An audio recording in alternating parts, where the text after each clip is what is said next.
سامنے اپنے دین کا اظہار ہرگز نہیں کرنا چاہیے۔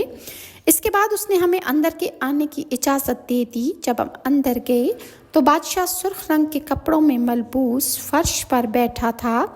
وہاں کا ہر دریچہ سرخ رنگ کا تھا اور اس بادشاہ کے پاس جو امراء اور وزرائے سلطنت موجود تھے وہ سب کے سب اس کے ارد گرد بیٹھے ہوئے تھے۔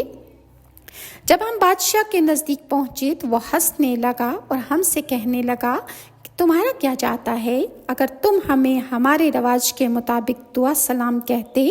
ہم نے کہا کہ جو دعا سلام ہم ایک دوسرے پر مسلمان بھیجتے ہیں وہ دعا سلام تم کافروں کے پر بھیجنے جائز نہیں، اور جس قسم کی دعا تم ایک دوسرے کو دیتے ہو اسے ہم اپنے دین کے مطابق ایک دوسرے کو وہ دعا دینا جائز نہیں سمجھتے۔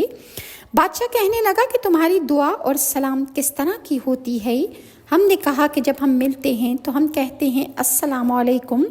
اپنے بادشاہ کو کس طرح سلام کرتے ہو؟ ہم نے کہا کہ ہم اپنے بادشاہ کو بھی اسی طرح کہتے ہیں۔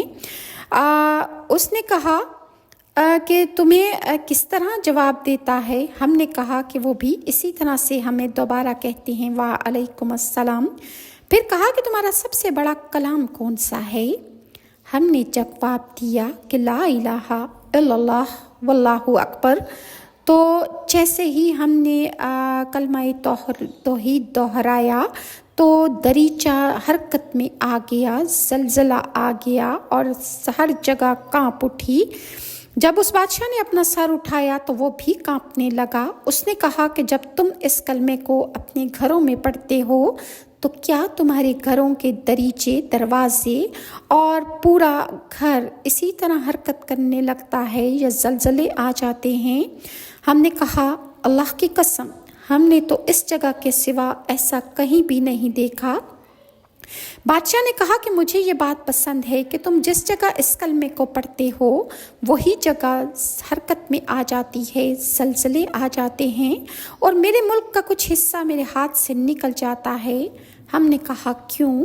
کہنے لگا اگر ایسا ہوتا تو یہ نبوت کا تقاضا نہ ہوتا بلکہ محض کسی شخص کا ہیلا اور مکر و فریب ہوتا۔ اس کے بعد اس نے مختلف قسم کے سوالات ہم سے کیے اور ہم اس کے سوالوں کے جواب دیتے رہے۔ بعد میں اس بادشاہ نے ہم سے نماز اور روزے کے متعلق بھی سوال کیا تو ہم نے جواب دیا۔ تو پھر کہنے لگا اٹھو، تمہارے لیے ایک اچھا سا مکان تعمیر کر دیا گیا ہے جہاں تمہاری ضروریات کی تمام سہولتیں مہیا کر دی گئی ہیں۔ چونکہ ہم وہاں 3 دن تک قیام پذیر رہے اس لیے وہ بادشاہ ہمیں ہر